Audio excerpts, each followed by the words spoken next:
The September morning mist hung over the Rhine like a wool blanket, and Wilhelm Brenner stood at the dock in Koblenz, watching the cargo boats drift past like great wooden beetles. At 38 years old, his hands bore the honest map of 2 decades working with slate and tile, scarred, steady, reliable. The letter in his pocket, written on paper so fine it felt like sin to fold it, had arrived 3 days ago. Castle Stolzenfels required a master roofer. The Countess von Stolzenfels herself had signed it, though Wilhelm suspected that shaky signature spoke of more than just feminine delicacy. The nobility, he thought, hefting his tool chest, they let their roofs rot while they gild their mirrors. But work was work, and the advance payment had already gone to his sister-in-law's rent. His brother's children needed winter clothes more than Wilhelm needed pride. The boat journey upriver took 4 hours. Hans Müller, his assistant, snored against a pile of slate bundles, reeking of last night's wine. 12 years they'd worked together, and Hans had been drinking heavily for the last 3. Wilhelm let him sleep. The Rhine villages slid past, Rennes, Beauport, each with its church spires and half-timbered houses pressed against the riverbank like children seeking warmth. The castle appeared gradually, first as a suggestion of towers through the morning haze, then as a complete vision of Gothic revival ambition perched above the river bend. Count Friedrich von Stolzenfels had spent 15 years and a fortune restoring the medieval ruins into this romantic fantasy. "Dead 11 months now," the boatman offered without being asked, "and his young widow rattling around in all that stone like a pea in a barrel." Wilhelm studied the approaching castle with a roofer's eye. Even from this distance, he could see missing slates on the north tower, copper gutters green with verdigris. The Gothic revival additions from the 1830s sat uneasily with the older medieval core, like a new coat thrown over ancient shoulders. As they docked at the castle's private landing, a figure in black descended the stone steps. A woman, but not young, not the Countess then. Her face had that particular arrangement that suggested she'd been born disapproving of something. "Herr Brenner, I am Frau Hochberg, head housekeeper." Her eyes took inventory of Wilhelm's worn but clean working clothes, Hans's disheveled state, their modest collection of tools and materials. "The Countess expects you to begin immediately. Your quarters are in the servants' wing. Meals are at 6, 12, and 7. Do not wander the castle unnecessarily." The climb to the castle proper left Hans wheezing and Wilhelm's bad leg aching, a reminder of that fall in Mainz 8 years ago when a nobleman's urgency had made him careless. The courtyard they entered was a study in contrasts, pristine Gothic archways framing neglected practical spaces, decorative fountains dry, while working pumps dripped steadily. Wilhelm noticed how the servants moved, quick, purposeful, but with frequent glances toward the North Tower. "That's where she lives mostly now," Frau Hochberg said, following his gaze. "The Countess keeps to the tower chambers since—" She didn't finish, but her meaning hung in the air like incense. They established their workshop in a corner of the courtyard near the old stable block. Hans, finally fully awake, began sorting tiles while Wilhelm studied the castle's roof lines. The North Tower would be challenging, 60 feet high, with elaborate Gothic decorations and a collection of gargoyles leering down at the Rhine. One, in particular, caught his attention. Larger than the others, more elaborate, positioned at the tower's corner where the wind would hit it full force. As afternoon shifted toward evening, Wilhelm noticed a change in the castle's rhythm. Servants began closing shutters, not against the coming night, but with a nervous precision that spoke of ritual. A young maid, barely 20, with the kind of prettiness that would fade into worry lines before 30, hurried past carrying an oil lamp. "Best get inside before dark," she whispered, then colored as if she'd said too much. Wilhelm continued checking his equipment, deliberately slow. Hans had already retreated to their quarters, eager for the promised evening meal. The sun dropped behind the western hills, painting the Rhine gold, then copper, then the color of old blood. The wind began to rise, funneling up the river valley with September's first hint of winter's approach. That's when he heard it. A sound like no wind he'd ever known, low, mournful, almost articulate. It seemed to come from the North Tower, from the very stones themselves. Not quite a whistle, not quite a moan, but something between that raised the hair on his arms. It lasted perhaps 10 seconds, then faded as the wind shifted. Wilhelm stood very still in the darkening courtyard, his roofer's mind already cataloging possibilities. Loose slates, gaps in the mortar, damaged gutters. But his older, deeper mind, the part that remembered his grandmother's stories of river spirits and stone saints, recognized something else. This was a sound designed to frighten. The question that would drive him through the coming weeks formed itself clearly. Designed by whom and why? The morning brought Wilhelm his first proper look at the Countess Elisabeth von Stolzenfels.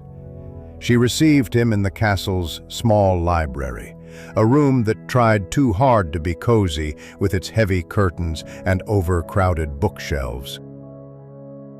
At 24, she possessed that particular beauty that grief had sharpened rather than diminished. Cheekbones too prominent, eyes too bright, hands that trembled like autumn leaves. "Herr Brenner, I trust your quarters are satisfactory?" Her voice carried a Bavarian softness, out of place among the harsh consonants of the Rhine dialect. Wilhelm noticed the laudanum bottle poorly hidden behind a stack of letters on her desk. "Most comfortable, Your Grace. I've begun my assessment of the damage. The North Tower will require extensive work." She flinched, actually flinched at the mention of the tower. "Yes, the North Tower. You must have heard. That is, the servants will have told you." She stopped, started again. "There are stories about that part of the castle. Foolish superstitions, of course."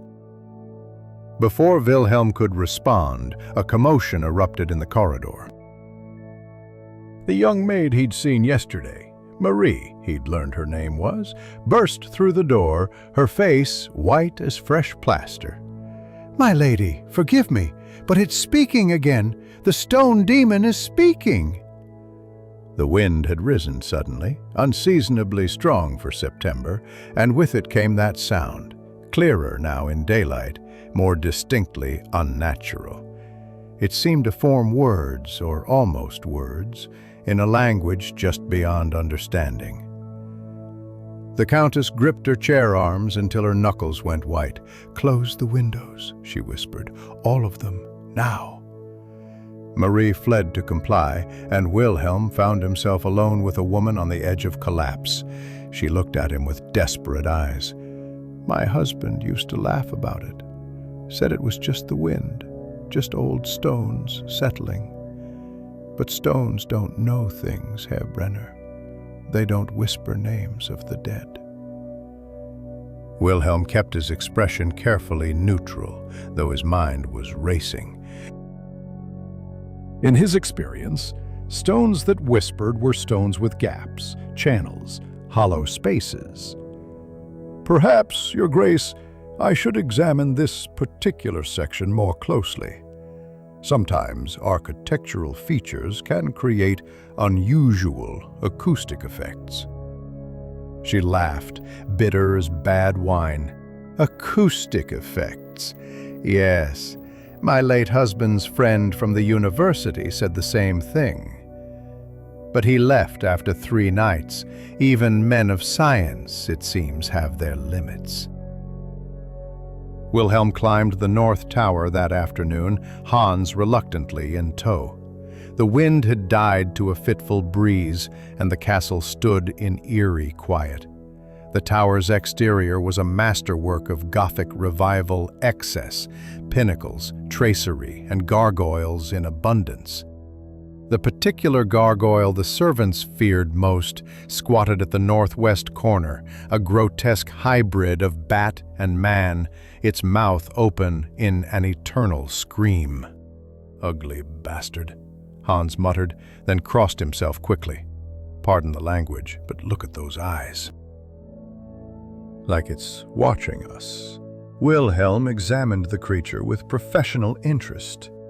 The stone was different from the others, older, darker, part of the original medieval structure that had been incorporated into the renovation. Its mouth opened into what should have been a simple drainage spout, but the opening seemed deeper, more complex. He made a mental note to return with better light and tools. That evening, the castle household gathered in the great hall for dinner, a strange democracy, where Wilhelm and Hans sat at the lower table with the senior servants, while the Countess dined alone at the high table, attended by Marie. Frau Hochberg presided over the servants' table like a general over her troops, her nephew Klaus at her right hand. Klaus Hochberg was everything Wilhelm was not: young, educated, smooth as oil on water. "Herr Brenner," he said with a smile that didn't reach his eyes, "my aunt tells me you're already investigating our famous whispering gargoyle. You must be careful. The stones are unstable there. We wouldn't want another accident." "Another accident?" Wilhelm kept his tone casual, reaching for the black bread. "Oh, didn't you know? The previous roofer, a man from Beaupard, fell from that very spot last spring. Broke his neck. Very tragic."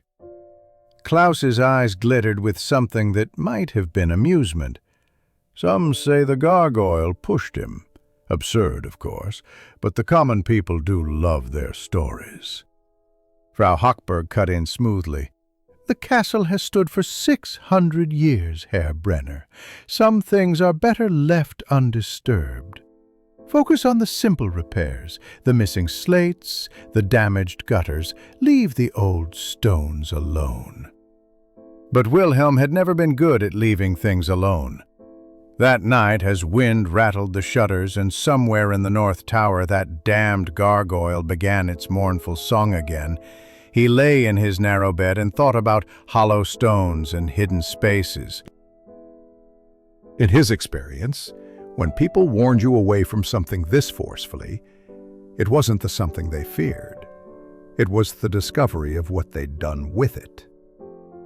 The sound continued, rising and falling with the wind, and Wilhelm could almost understand why the servants crossed themselves when they passed the north tower. Almost, but not quite. Because underneath the fear, he'd noticed something else in Frau Hochberg's eyes when the gargoyle sang. Satisfaction. Wilhelm's work began in earnest on a gray Thursday morning. The scaffolding went up slowly, carefully. Hans had been drinking less since arriving at the castle, but his hands still shook until noon. They started with the eastern face of the north tower, working their way methodically toward the infamous corner where the gargoyle perched. Each slate Wilhelm removed told a story. Some dated from the original medieval construction. Others bore the marks of the 1830s renovation. And a few, interestingly, showed signs of very recent work. "Look at this," Wilhelm called to Hans, holding up a slate with fresh chisel marks. "Someone's been up here within the last year." maybe less. Hans glanced at it without interest. Probably that roofer from Beaupard, the one who fell. But Wilhelm knew better. These marks were too careful, too deliberate. Not the work of someone repairing, but someone accessing. He pocketed the slate and continued working, all the while aware of Klaus Hochberg watching from the courtyard below. The young estate manager had taken to appearing wherever Wilhelm worked, always with some plausible reason. Today he carried ledgers, ostensibly reviewing the castle's maintenance expenses. "Herr Brenner," he called up, "I hope you're keeping careful track of your hours." The estate's finances require strict accounting. Wilhelm had been in enough noble houses to recognize the dance. Klaus was establishing his authority, reminding everyone who controlled the purse strings. What interested Wilhelm more was how often Klaus's visits to the Countess coincided with the wind rising, with the gargoyles' nocturnal performances. The young man had a keen sense of timing. That afternoon, while Hans worked on the southern face alone, Wilhelm descended to the castle library. The room was empty. The Countess rarely emerged from her tower chambers before evening, and dust motes danced in the light from tall windows. He wasn't sure what he was looking for until he found it. A bound collection of architectural drawings from the 1820s renovation. Count Johann von Stolzenfels, Friedrich's father, had been meticulous in his documentation. Every stone, every modification, every expense recorded in neat German script. Wilhelm traced through the pages until he found the North Tower section. There, a detailed drawing of the gargoyle, but with annotations that made him pause. "Acoustic chamber incorporated as per Herr Zimmermann's design," read one note. Another, "Bronze inserts to be installed during full moon for minimal observation." Fascinating reading. Wilhelm didn't startle. Years on rooftops had taught him to never show surprise. Father Benedict Weiss stood in the doorway, his priest's collar slightly askew, a knowing smile on his weathered face. "Father, I was researching the tower's construction for the repairs." "Of course." The priest moved into the room with surprising grace for his 55 years. "Count Johann was quite the character. I served as chaplain here during his final years. Brilliant man, loved his jokes. Did you know he once convinced a visiting bishop that the castle wine cellar was haunted? Had a system of speaking tubes installed, would whisper Latin curses at midnight." Wilhelm closed the folio carefully. "And the gargoyle?" Father Benedict's expression grew thoughtful. "Ah, yes, his masterpiece. At least, that's what he called it. Said it would outlive us all. Keep talking long after we'd turned to dust. Strange thing to say about a drainage spout, don't you think?" Their conversation was interrupted by Marie, who appeared breathless and agitated. "Father, please, you must come. The Countess, she's asking for last rites again." The priest sighed deeply. "Again. This is the third time this month. Tell her I'll come, child, but perhaps some warm milk with honey would serve better than extreme unction." After they left, Wilhelm remained with the architectural plans. He'd found something else, barely visible, pencil marks in the margin, much more recent, showing measurements and angles. Someone had been studying these plans recently. Someone who understood the gargoyle's construction intimately. That evening, Hans shared gossip gathered from the kitchen staff. "That Klaus, he's got debts in Frankfurt, big ones. Came here to escape creditors, they say. And his aunt, Frau Hochberg, she's been writing letters to lawyers in Cologne. Legal documents, the scullery maid says." Wilhelm scraped the last of his soup, thinking. A nervous, isolated countess. A carefully maintained supernatural terror. An ambitious nephew with financial troubles. The pieces were arranging themselves like slates on a roof, each overlapping the next, creating a pattern. "Hans," he said quietly, "tomorrow I need you to create a distraction. Something that will draw everyone to the south side of the castle." His assistant's bloodshot eyes widened. "What are you planning?" "I'm going to have a very close look at our whispering friend. And I'd rather not have an audience."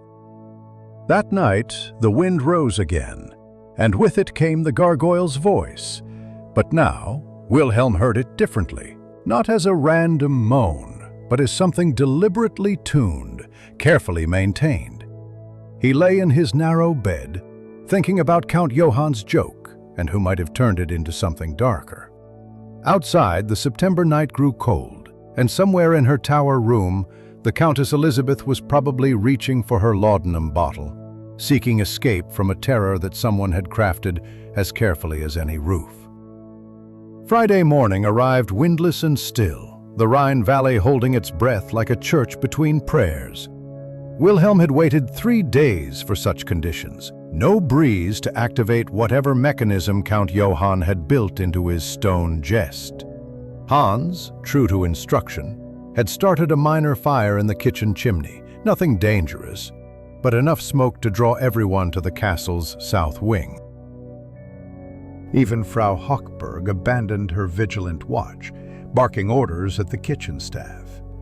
Wilhelm climbed the scaffolding with his leather satchel of finer tools, probes, mirrors, a small oil lamp. The gargoyle loomed above him, its grotesque features even more unsettling in the morning light. Up close, he could see what casual observation missed. The mouth cavity extended far deeper than necessary for drainage, and the stone around it showed signs of careful modification. He lit his lamp and held it to the opening. Deep within the gargoyle's throat, bronze gleamed. Wilhelm used his longest probe gently, like a surgeon exploring a wound. He found them. 5 bronze plates of varying lengths, suspended on tiny pivots, each one carefully calibrated. When he touched one, it rang with a pure metallic note that seemed to hang in the still air. "Mein Gott," he whispered. An Aeolian harp, but sophisticated beyond anything he'd expected. Count Johann hadn't just created a noisemaker. He'd built an instrument that could produce specific tones, depending on wind speed and direction. But there was more. Fresh oil on the pivots, adjustment screws recently turned. Someone had been maintaining this device, tuning it. A shout from below nearly made him lose his grip. Klaus Hochberg stood in the courtyard, pointing up at him. "What are you doing? You have no authority to damage the historical features." Wilhelm descended carefully, his mind racing. In his satchel, he'd made detailed sketches of the mechanism. "Examining the drainage system, Herr Hochberg. The Countess asked me to ensure the winter rains won't damage the tower interior." Klaus's face flushed red. "The Countess is in no state to give such orders. All modifications must go through me as estate manager." "Since when?" Wilhelm kept his voice mild, but he noticed how Klaus's hands clenched and unclenched, how his eyes kept darting to the gargoyle above. Since it became clear she's not capable of rational decisions. My aunt will confirm this. Indeed, Frau Hochberg appeared as if summoned, slightly out of breath from hurrying back from the kitchen crisis. Her sharp eyes took in the scene. Wilhelm with his satchel, Klaus agitated, the scaffolding reaching to the gargoyle's mouth. "Herr Brenner," she said coldly, I specifically told you to leave the old stones undisturbed. You did, but my profession requires me to investigate potential water damage. That gargoyle is a drain spout, is it not? Part of the water management system I was hired to repair. The aunt and nephew exchanged glances, a whole conversation in a look. Finally, Frau Hochberg nodded curtly. Complete your investigation, then, but any actual work on that particular feature requires the Countess's written approval. They retreated, but Wilhelm knew they'd be watching now, waiting. He needed allies, and he found one in an unexpected place. Father Benedict approached him that afternoon as he worked on replacing slates, carefully, methodically, as if the morning's discovery hadn't shaken his understanding of the castle's haunting. "I've been thinking about our conversation yesterday," the priest said, settling his considerable bulk on a stone bench. "About Count Johann's jokes. Would you like to hear more about him?" Wilhelm descended from his ladder, recognizing an invitation when he heard one. They walked to the priest's study, a small room attached to the castle chapel, lined with theological texts and, surprisingly, books on natural philosophy. "Count Johann was my teacher, in a way," Father Benedict explained, pouring them both wine. "He believed God revealed himself through natural laws, that understanding mechanics and mathematics was a form of prayer. He showed me his design for the gargoyle once, near the end of his life." The priest produced a small notebook from a locked drawer. "He gave me this. Said someone should know the truth, in case his joke ever stopped being funny." Wilhelm opened it carefully. There, in fading ink, were the complete plans for the Aeolian harp system, along with notes on how different wind speeds would produce different tones. But the last page made Wilhelm's blood run cold. It showed how the mechanism could be modified, how someone with knowledge could adjust it to produce specific sounds, even approximate words. "Who else knows about this notebook?" Wilhelm asked. "No one. I've kept it locked away since Count Johann died 25 years ago. But someone must have found the construction drawings, worked out the principles themselves." They sat in silence, both understanding the implications. The gargoyle wasn't just speaking, it was being made to speak, its voice carefully orchestrated to push a vulnerable young woman toward madness, or perhaps toward signing away her estate. "What will you do?" Father Benedict asked finally. Wilhelm thought of the Countess, isolated in her tower, drowning her fears in laudanum. He thought of Klaus's debts and Frau Hochberg's ambitions. He thought of his own reputation, the risk of challenging powerful people who could destroy his livelihood with a word. "First," he said, "I need to understand exactly what they're trying to make it say, and then I need proof that would stand up before a magistrate." The priest nodded slowly. "Be careful, my son. Stones can fall on unfortunate roofers. Ask the man from Beauport."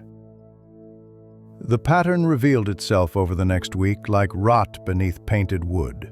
Careful observation showed Wilhelm how the household orchestrated the Countess's terror.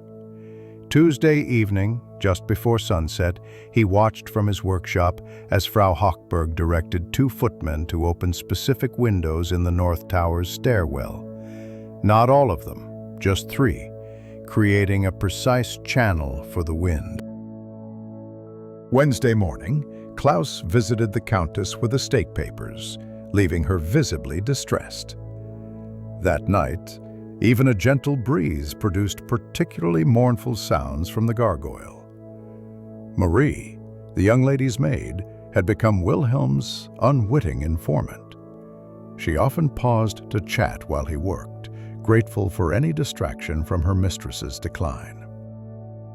"She barely sleeps now," Marie confided, her pretty face drawn with worry. "Takes that awful medicine 3 times a day.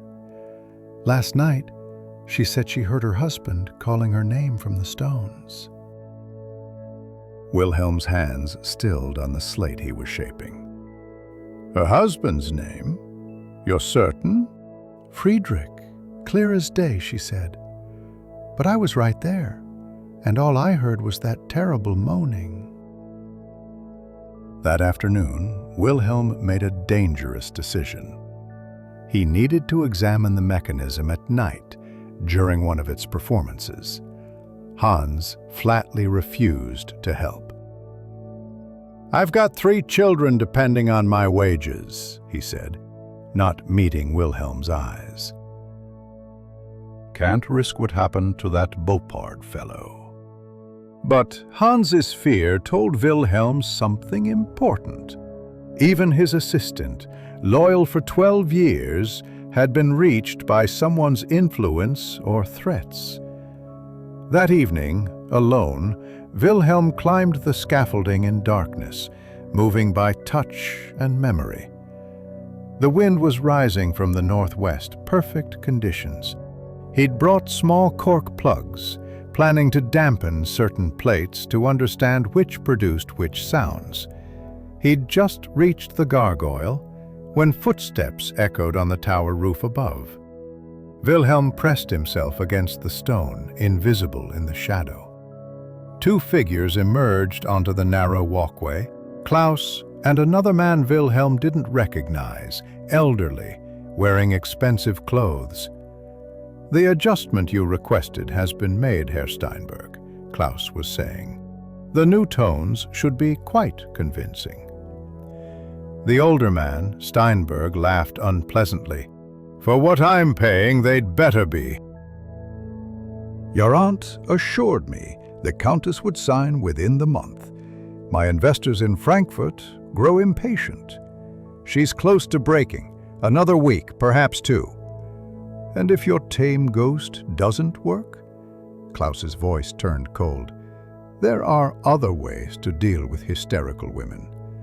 A private sanatorium, perhaps. For her own good, of course." They moved away, their voices fading. Wilhelm clung to his position, mind racing. This Steinberg, an investor. Klaus wasn't working alone, but had promised the estate to creditors. The ghost was just the first attempt. They had darker plans in reserve. The wind reached its peak, and the gargoyle began its performance. This close, Wilhelm could hear how the tones combined, how certain plates resonated with others to create almost syllables. With trembling fingers, he inserted one of his cork plugs, dampening the longest plate. The sound changed immediately, becoming less coherent, more obviously mechanical. He was adjusting a second plug when the ladder beneath him shifted. Not wind, deliberate movement. Someone was climbing up. Wilhelm grabbed for the stone, his bad leg screaming as he tried to find purchase. The scaffolding swayed sickeningly. "Who's there?" Frau Hochberg's voice, sharp with anger. "Come down immediately!" Wilhelm had no choice. He descended carefully, aware that one push would send him tumbling like the Boppard roofer. The housekeeper waited at the bottom, a lantern in one hand, something that might have been a knife in the other. "Herr Brenner, explain yourself." "Night work pays double. Your nephew mentioned the estate's financial constraints. I thought to save money by working extra hours without charging." She studied him in the lantern light, clearly not believing a word. "Your generosity is touching, but night work is forbidden. For safety reasons, you understand." The next morning, Wilhelm found his tools disturbed, some missing. Hans wouldn't meet his eyes at breakfast. The message was clear: He was being warned off.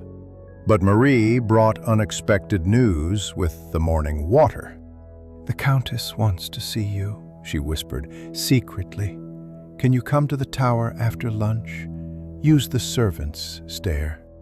Wilhelm found Elisabeth von Stolzenfels in her sitting room, and the change in her shocked him. In just a week, she'd aged years. Her hands shook constantly now, and her pupils were dilated from laudanum. But something in her eyes had sharpened, a desperate clarity. "Herr Brenner," she said without preamble, "I'm not mad, not yet. But they're trying to make me so, aren't they?" Wilhelm chose honesty. "Yes, Your Grace, I believe so." She laughed, bitter and broken. "My husband warned me. On his deathbed, he said, 'Trust no one in this castle, Liebchen. They smell weakness like wolves smell blood.' I thought it was the fever talking. What do you want me to do?" Her eyes blazed with sudden fury. "Prove it!" "Prove what they're doing. Give me something to take to the magistrate, something that will stand in court." She gripped his arm with surprising strength. "I'll pay you triple your fee. Just give me proof before they destroy me completely." Wilhelm looked at this young woman, isolated and terrified, fighting for her sanity and her inheritance, and made his decision. He'd been cautious with the powerful too long, trusted the wrong people too often. Here was a clear choice between predators and prey. "Give me 3 more days," he said, "and try to reduce the laudanum if you can. You'll need your wits about you when we expose them."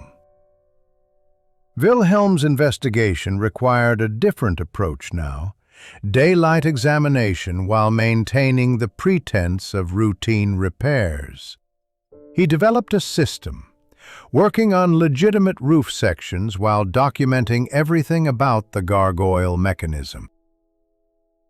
Each measurement, each observation went into a small notebook he kept hidden in a hollowed-out beam in his quarters. Hans had become increasingly unreliable, disappearing for hours, returning with the smell of wine and fear sweat. Saturday morning brought an unexpected complication. Wilhelm was securing new slates when his safety rope, tested that very morning, suddenly gave way. Only instinct saved him. His hand shot out, catching the gargoyle's wing. For a moment he hung 60 feet above the courtyard stones, his bad leg useless for finding purchase. The grotesque face leered at him, and he could see straight down its throat to the bronze plates within. With enormous effort, he pulled himself up, muscles screaming. Once safe on the scaffolding, he examined the rope, cut nearly through, the final strands calculated to hold just long enough for him to trust it. A professional job. "Problems, Herr Brenner?" Klaus called from below, his tone suggesting disappointment at seeing Wilhelm still breathing. "Rope wear," Wilhelm called back steadily. "These Rhine winds are harsh on equipment." That afternoon, Father Benedict visited his workshop, ostensibly blessing the tools for safety. Under the cover of Latin prayers, he whispered urgently, "Steinberg arrived again last night. I heard them arguing. Klaus promised results by Monday. They're planning something during Sunday Mass, when most of the household will be at chapel." Wilhelm nodded, continuing to sort slates as if discussing nothing more than weather. The priest left him with more than blessings. Tucked in his tool bag was a small vial of oil, the same type used on the gargoyle's mechanism. "Found this in the sacristy," Father Benedict had murmured, "hidden behind the altar wine." That evening, Wilhelm made a calculated risk. He approached Marie as she drew water from the courtyard well. "The young stonemason from the village. Thomas, isn't it? He seems quite taken with you." She blushed furiously. "I don't know what you mean, Herr Brenner." "I mean no harm, child. Love is God's gift. But be careful who you trust with secrets. Some in this castle would use any information against you." Her face paled. "You mean, do they know?" "Not yet. But Klaus has been asking questions in the village. If you want to protect Thomas and yourself, you might consider who your true allies are." The conversation planted its seed. The next morning, Marie sought him out, glancing nervously around the empty courtyard. "I saw something," she whispered. "Frau Hochberg has a key to a room in the North Tower, below the Countess's chambers. She goes there at night sometimes. I followed once. There are ropes and pulleys, like a bell tower, but there's no bell." The final piece clicked into place. The gargoyle was just part of it. They could manipulate sounds throughout the tower using acoustic chambers and speaking tubes. Count Johann's innocent jokes weaponized for cruelty. Wilhelm needed to see this room, but it would require a distraction greater than Hans's kitchen fire. His opportunity came unexpectedly. A messenger arrived Sunday morning announcing visitors, the Countess's cousins from Bavaria, coming to check on her welfare. The household erupted into preparation, Frau Hochberg commanding servants like a general preparing for battle. Even Klaus abandoned his usual surveillance, riding to Koblenz for provisions worthy of Bavarian nobility. Wilhelm used the chaos brilliantly. While everyone prepared the castle's formal rooms, he slipped into the North Tower through a servant's entrance Marie had shown him. The locked room was 3 floors below the Countess's chambers, and the lock, while sturdy, was no match for skills learned in his youth when he'd been apprenticed to a less than honest master. Inside, Wilhelm found vindication and horror in equal measure. The room was an acoustic laboratory. Speaking tubes ran through the walls, connected to various chambers above. Pulleys and wires led up to the gargoyle mechanism. Most damning, a desk covered with papers. Klaus's notes on wind patterns, schedules of when to create specific sounds, even phonetic spellings of how to approximate Friedrich using the bronze plates. But there was more. A letter, half-written, from Klaus to Steinberg. "If the Countess proves too resilient, we may need to arrange an accident. The scaffolding provides opportunities, as the Beaupard incident proved." Wilhelm pocketed the most incriminating documents, then carefully reset everything to appear undisturbed. He was relocking the door when footsteps echoed in the stairwell.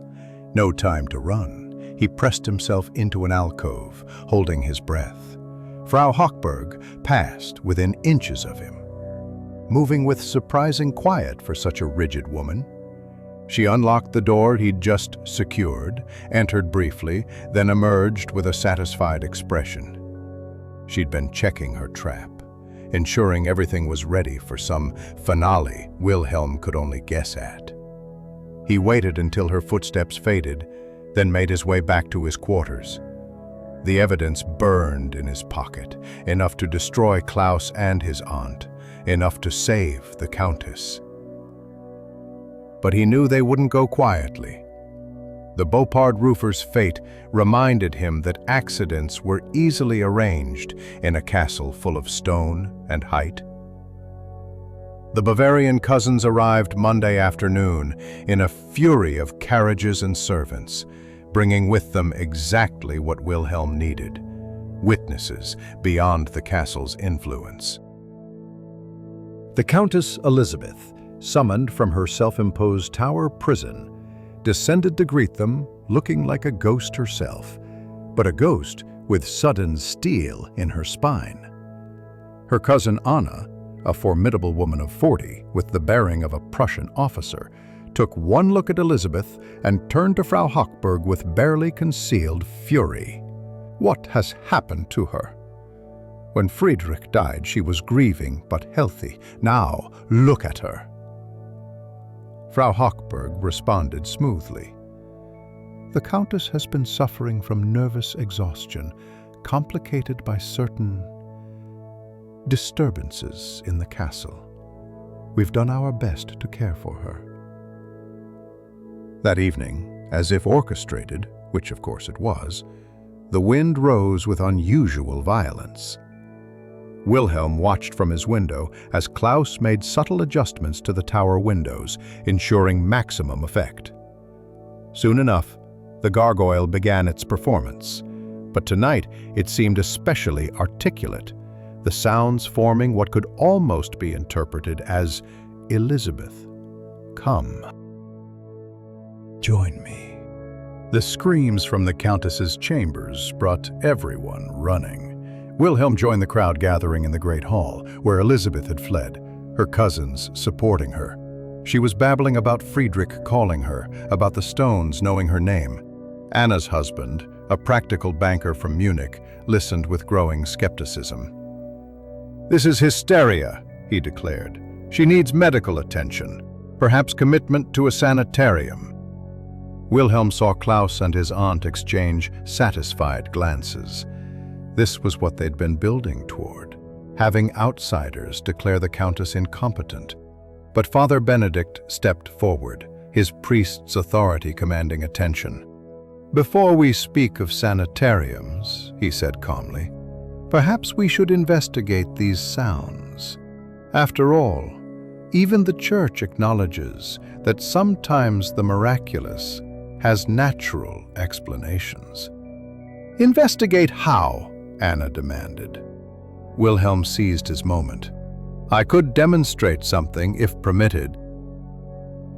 I've been working on the tower for 2 weeks now. I've noticed some unusual architectural features." Klaus started to object, but Anna cut him off. "Let the craftsman speak. We need answers, not more mysteries."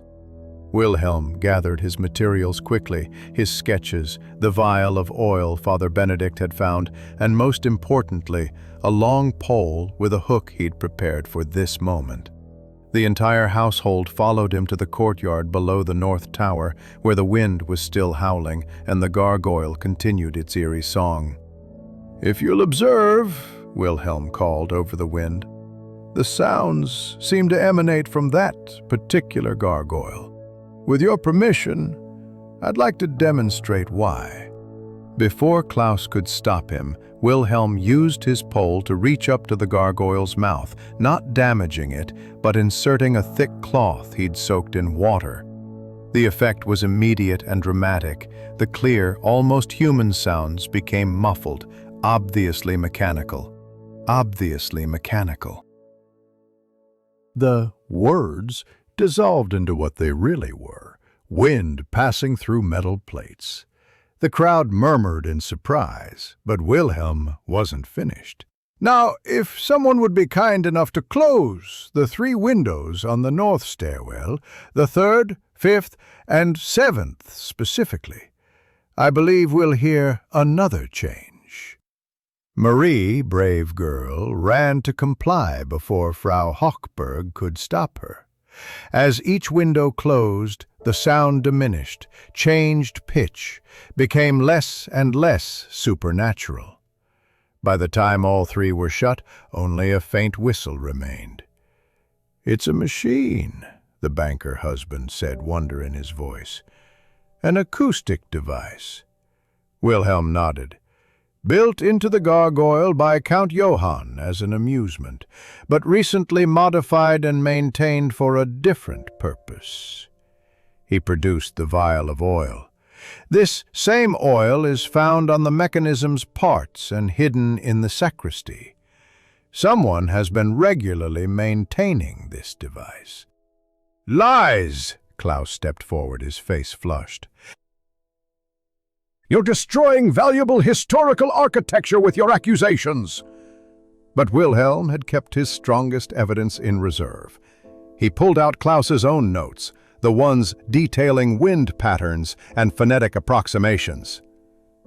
These were found in a locked room below the Countess's chambers, along with speaking tubes and other acoustic equipment.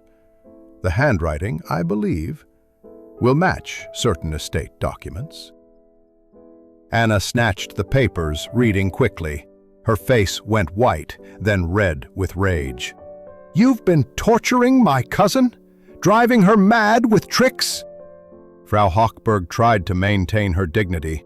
"These are forgeries, fabrications by a disgruntled laborer." But Marie, emboldened by the crowd's protection, spoke up. "I've seen you go to that room, Frau Hochberg, many times, and you always check the wind before opening those specific windows." The dam broke. Other servants began speaking. The footman who'd been ordered to oil pulleys, the maid who'd found bronze filings in Klaus's room, the groundskeeper who'd seen Klaus meeting with Steinberg. Each small testimony built into an avalanche of proof. Klaus made one last desperate attempt. "The Countess is still unfit. She's addicted to laudanum. She sees things that aren't there." Elizabeth stepped forward, and for the first time in weeks her voice was clear and strong. "Yes, I've been taking laudanum to escape the terror you created, but no more." She turned to her cousins. "I formally request your protection while I pursue legal action against my estate manager and housekeeper for fraud, conspiracy, and attempted theft of property." The banker husband smiled grimly. "You'll have it. And I think the magistrate in Koblenz will be very interested in Herr Steinberg's involvement." Investment fraud is a serious crime.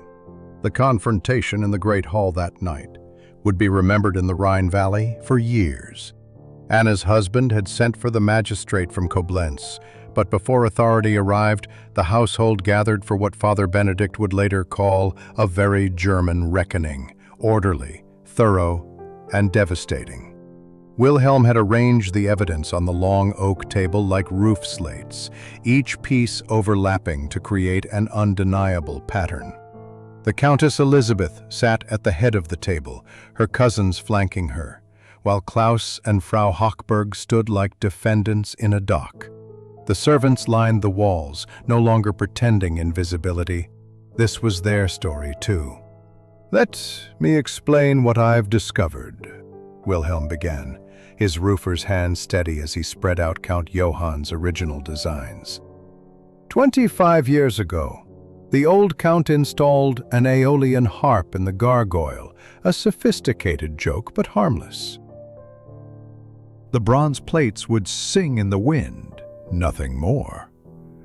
He produced Klaus's modifications, but someone learned they could adjust these plates to create specific sounds. By controlling which windows were opened, they could direct the wind precisely. Add speaking tubes hidden in the walls, and you have a system for creating very convincing supernatural effects. Klaus tried to interrupt, but Anna silenced him with a look that could have curdled milk. Wilhelm continued, showing the financial documents. Herr Steinberg in Frankfurt holds significant debts against Klaus Hochberg. Debts that would disappear if Klaus could deliver the Stolzenfels estate as collateral for a larger investment scheme. "But I would never sell," Elizabeth said quietly. "Friedrich left the estate to me in trust for our future children." "Unless you were declared incompetent," Wilhelm replied, "or committed to a sanitarium for hysteria. Then, your nearest male relative, or a court-appointed guardian, would control everything." Father Benedict stepped forward with his own contribution.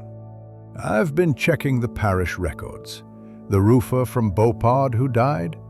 He'd sent a letter to his wife, saying he'd discovered something strange about the castle's stonework. The letter arrived after his death.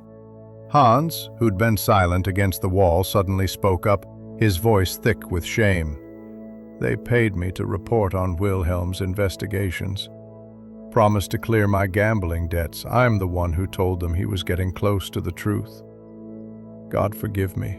I helped them cut his safety rope. The confession sent ripples through the room. Wilhelm looked at his assistant of 12 years with more pity than anger. And the fear kept you silent, even when you knew they might kill me. The Beaupard man's death was an accident, Klaus burst out, then realized his mistake. I mean, we had nothing to do with an accident you just admitted knowledge of? The banker husband asked coldly. Interesting defense, Herr Hochberg. Frau Hochberg maintained her rigid composure, but her voice had lost its authority. You cannot prove we intended harm to the Countess.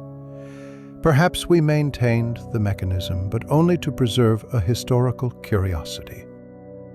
Marie, still brave in the crowd's protection, produced a small journal. I copied entries from Frau Hochberg's diary when I cleaned her room. She wrote about the plan, about making the Countess doubt her sanity. It's all here, in her own hand. The housekeeper's face finally cracked, showing real fear. You little thief. You had no right. No right? Elizabeth stood, her voice growing stronger. Like you had no right to terrorize me in my own home, to use my grief as a weapon. My husband hadn't been dead a month when the hauntings began. Wilhelm added the final piece of evidence, Steinberg's letter discussing the timeline for Elizabeth's commitment. They gave themselves until October 31st.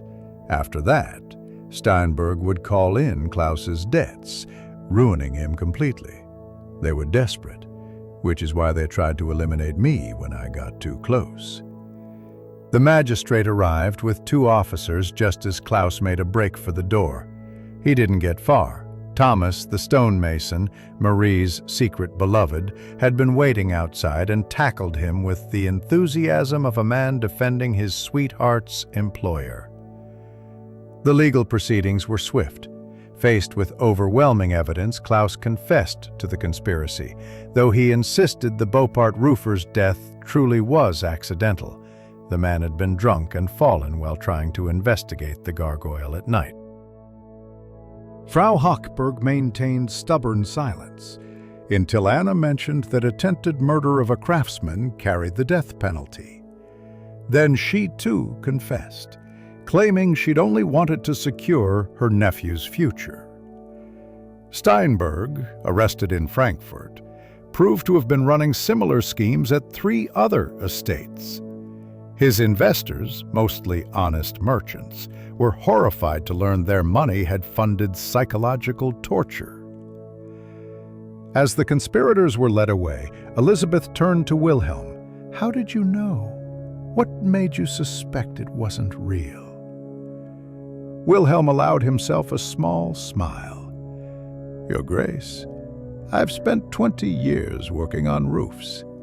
I know every sound wind can make through stone, wood, and metal. That gargoyle was singing in harmony. Nature doesn't do harmony. That's purely a human conceit. The great hall slowly emptied, leaving Wilhelm with Father Benedict and, surprisingly, Hans. His assistant stood with shoulders bowed, expecting dismissal or worse. Wilhelm studied him for a long moment. 3 children, you said? Hans nodded miserably. I couldn't see them starve, but I couldn't see you die either. That's why I started drinking more. Couldn't live with what I knew. Wilhelm made his decision, one his late brother would have approved of. Then you'll work off your debt. Every Sunday for the next year, you'll help Father Benedict maintain the church roof. Free labor for God might balance the scales. The priest nodded approvingly. Redemption through honest work.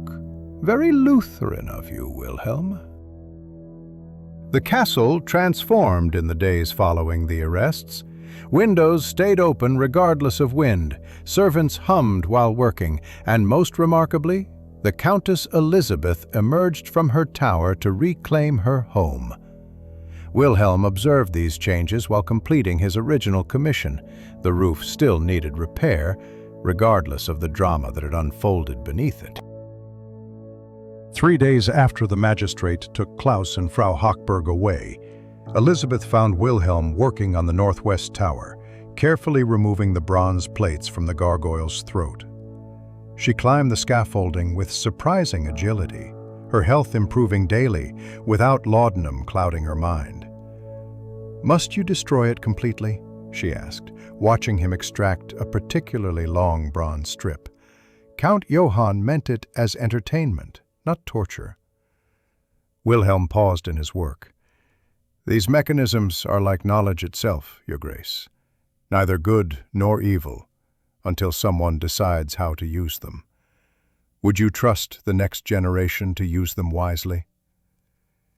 She considered this, then took one of the bronze plates from his hand, examining how the metal had been shaped to catch and channel wind. "My husband would have found this fascinating. He loved mechanical oddities, collected music boxes and automata." Her voice carried sadness, but no longer the raw edge of grief. "Perhaps that's why Klaus thought you'd be susceptible to supernatural fears. Perhaps, though Friedrich also believed in leaving space for mystery in the world. He used to say that explaining everything was like dissecting a butterfly. You understand how it works, but lose what made it beautiful."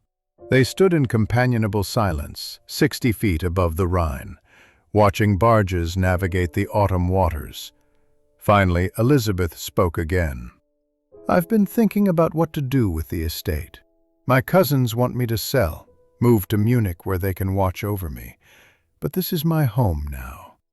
Wilhelm carefully wrapped the bronze plates in cloth. "If I may, Your Grace, you survived an attempt to drive you mad. That shows considerable strength. Don't let well-meaning relatives convince you otherwise." She smiled, the first genuine smile he'd seen from her. "Marie said something similar. She and Thomas are to be married, you know." "I'm providing her dowry. It seems the least I can do after she risked everything to help expose the truth." The work continued steadily. Hans, subdued and sober, threw himself into labor with the dedication of the repentant. He'd publicly confessed his role at Sunday Mass, and while some villagers shunned him, Father Benedict's support carried weight. The priest had put him to work immediately on the church roof, declaring that idle hands might return to old sins. One afternoon, while Wilhelm was calculating materials for the final repairs, Father Benedict visited his workshop with unexpected news. "I've received a letter from the bishop in Trier. The case has attracted attention. A Gothic castle, a whispering gargoyle, a beautiful countess in distress. They want to ensure no actual supernatural events occurred that might require church investigation." Wilhelm laughed, surprising himself with the sound. "They want to make sure there are no real ghosts before they file it away as human wickedness?" "Precisely. The Church prefers its miracles well documented, and its demons thoroughly exorcised. Mechanical hauntings fall into an uncomfortable middle ground." The priest had brought wine, good Rhine vintage from the castle cellars. They drank in the afternoon sun, watching the river traffic below. "What will you do when the work is finished?" Father Benedict asked. "Return to Koblenz. I have other roofs waiting, less dramatic ones, thankfully. My sister-in-law needs help with winter preparations." "Ah, yes, your brother's family. Marie mentioned you send most of your wages home." Wilhelm shifted uncomfortably. He'd kept that charity private for years. "They have need. I have skills. It's simple mathematics." "Nothing about human kindness is simple mathematics, my friend." That evening brought an unexpected visitor.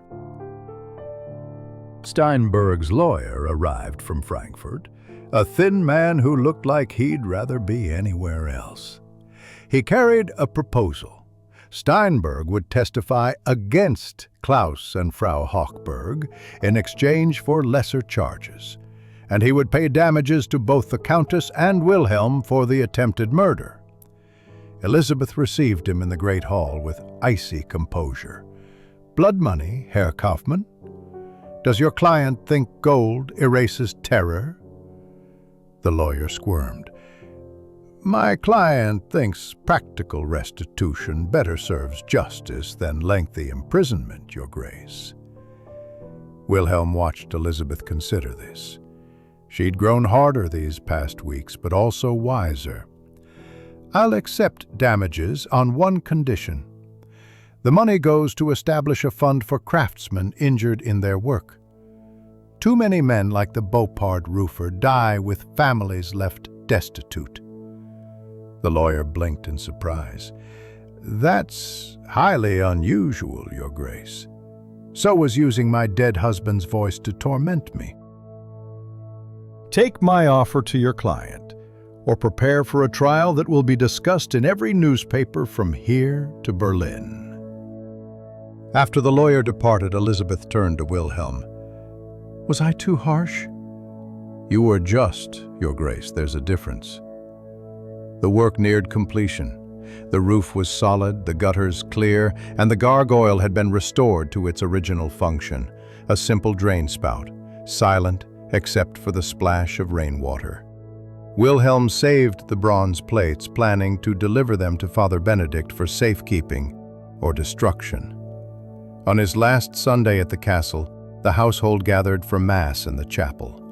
Wilhelm sat with the servants, Hans beside him, still seeking redemption through proximity. The Countess sat in the family pew, alone but no longer lonely. Marie stood with Thomas near the back, their happiness a bright note in the Gothic gloom. Father Benedict's sermon touched on truth and lies, on how the devil's greatest trick wasn't supernatural evil, but corrupting human nature to betray itself. "We fear ghosts and demons," he said, "when we should fear the greed and cruelty that lives in human hearts." 3 weeks had passed since Wilhelm's departure from Castle Stolzenfels. October had surrendered to November, and the Rhine Valley wore its autumn colors like a merchant's finest cloth, gold, russet, and the deep brown of wet earth. He'd returned to his workshop in Koblenz, to simpler jobs on simpler roofs, but the castle had left its mark on him like mortar under his fingernails, impossible to fully clean away. The summons to return came through Father Benedict, a carefully worded letter requesting a final inspection before winter. But Wilhelm read between the lines. This was closure, the ending of a story that needed its proper conclusion. He took the morning boat, leaving Hans to manage the workshop. His assistant had stayed sober for 23 days now, marking each one with a small cross carved into his workbench. The castle looked different in November light. The Gothic towers no longer loomed menacingly, but stood with quiet dignity against the gray sky. The fresh slates on the north tower caught what little sun broke through the clouds, and the gargoyle, that grotesque guardian, seemed almost peaceful in its silence, rainwater dripping steadily from its mouth as God and architecture intended. Countess Elizabeth received him in the library, but what a change from their first meeting. The heavy curtains had been pulled back, the laudanum bottles were gone, and she sat at her desk surrounded by ledgers and correspondence, very much the mistress of her domain. At 24, she'd aged into her authority, grief transformed into quiet strength. "Wilhelm," she said, using his Christian name for the first time, "thank you for coming." "I wanted you to see what you helped preserve." She led him through the castle, and everywhere he saw renewal. The servants went about their work with easy confidence, no longer glancing fearfully at shadows. The kitchen rang with laughter. In the great hall, Portraits were being cleaned, silver polished, life returning to spaces that had been dominated by fear. Klaus was sentenced to 5 years' labor, Elizabeth informed him as they climbed to the North Tower. Frau Hochberg 3. Steinberg paid his fines and fled to America. I'm told he plans to sell miracle tonics in California. They reached the tower room where Elizabeth had spent her terrified nights. Now it was bright, airy, transformed into a study. Where once she'd cowered from ghostly voices, she now managed her estate's recovery. Through the window, the gargoyle was visible in profile, water streaming from its mouth into the new copper gutters Wilhelm had installed. "I've been thinking about Count Johann," she said, tracing her finger along the window glass. "He created something marvelous, really, an instrument that played with wind and water. It wasn't his fault someone turned his joke into a weapon." Wilhelm examined his repair work with professional satisfaction. Every slate was perfectly aligned, every joint sealed against winter storms. "Most tools can become weapons, Your Grace. A hammer builds homes or cracks skulls, depending on the hand that holds it." She turned from the window to study him. "Father Benedict tells me you've established quite a reputation from this affair. The roofer who exposed the whispering gargoyle. You could charge double your rates now." "Fame on the Rhine lasts about as long as morning mist. Besides, I prefer honest work to dramatic adventures." "Yet you risked everything to expose the truth. Why?" Wilhelm considered his words carefully. This young countess deserved honesty. "My brother died 3 years ago. Fell from a scaffold because a nobleman rushed the work, wanted his roof finished for a party. No one spoke up. No one questioned why safety ropes weren't used. His widow and children got nothing. The noble claimed it was worker carelessness. He met her eyes. I couldn't save my brother, but I could save you." They stood in silence, both understanding that justice was always personal, always rooted in older griefs. Finally, Elizabeth walked to her desk and withdrew a heavy purse. "Your payment, as agreed. Triple rate plus the bonus for uncovering the conspiracy." Wilhelm hefted it, calculating. More than a year's income. His sister-in-law would have new clothes this winter. His nephews could apprentice to proper trades instead of becoming day laborers. "It's too much, Your Grace." "It's exactly right. You gave me back my sanity and my home. That's worth any price." As Wilhelm prepared to leave, Father Benedict appeared with Marie and Thomas. The young couple glowed with happiness, their wedding set for next month. Marie pressed a small package into Wilhelm's hands. "From all the servants," she said shyly. "We wanted you to have something to remember us by." Inside was a small piece of slate, painted with an image of the castle, the gargoyle barely visible but prominently silent. On the back, in careful script, "To the man who taught stones to tell the truth." Father Benedict walked with Wilhelm to the dock. The priest had aged these past weeks, but seemed more at peace. "I've been destroying Count Johann's notebooks," he confided. "Some knowledge is too dangerous to preserve. Let the next generation think gargoyles are just decoration." And the bronze plates melted down. The metal will become part of a new church bell. Seems fitting. An instrument of fear transformed into a call to prayer. The boat arrived and Wilhelm climbed aboard with his tools and his payment. As the castle receded into November mist, he thought about the nature of hauntings. Not ghosts or spirits, but the way human cruelty could echo through stone and time, how greed and manipulation could wear the mask of supernatural terror. But he also thought about resilience. Elizabeth rebuilding her life, Hans fighting his demons one sober day at a time, Marie finding love despite fear, Father Benedict keeping faith in human redemption. The gargoyle would remain on its perch, silently watching the Rhine flow past, a reminder that not all monsters were made of stone. The boat rounded the river bend, and Castle Stolzenfels disappeared from view. Wilhelm settled back, already thinking about tomorrow's work. A merchant's roof in Koblenz, simple tiles, no mysteries. But in his pocket, the painted slate reminded him that sometimes a craftsman's greatest work wasn't what he built, but what he had the courage to tear down. The Rhine flowed on, carrying its boats and barges, its stories and secrets. And somewhere in Koblenz, 3 children would have warm coats this winter, because their uncle had learned that kindness, like cruelty, could hide behind many masks, even the worn face of a roofer who knew when to keep silent and when to let the truth sing out, clear as bronze in the wind.